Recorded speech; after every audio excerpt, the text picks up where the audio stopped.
Hi! Welcome po sa aming vlog mga katumbi. So for today videos po ay dahil ho ang aking girlfriend ay babae at ang kanyang boyfriend ay Tomby. So tatanungin natin ang kanya talagang nararamdaman bilang isang babae.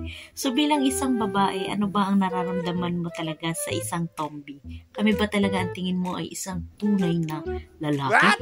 Malalaki.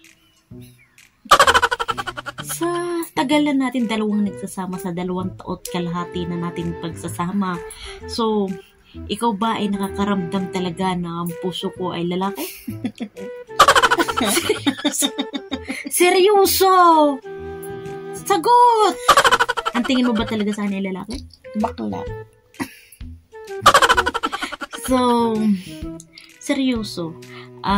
Seryoso? Ikaw ba talaga ay mahal mo ako? Sakto lang.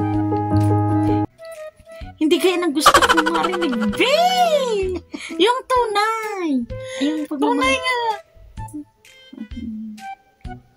Hindi naman gayon. Try ko na lang Q&A na lang.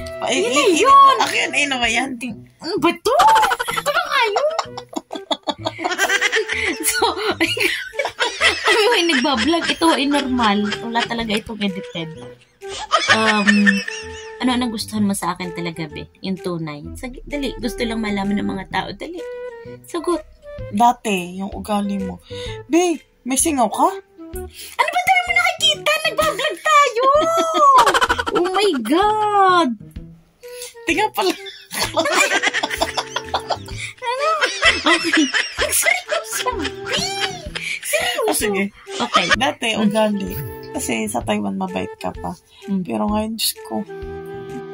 Hindi naman sa gayon, be. Kaya, so, sasagutin kita sa ganyang bagay. Kaya naman ako nagiging stricto kasi bata ka pa. So, ako ay matanda na. 10 years, hindi, wag ni ka. 10 years na ang gap.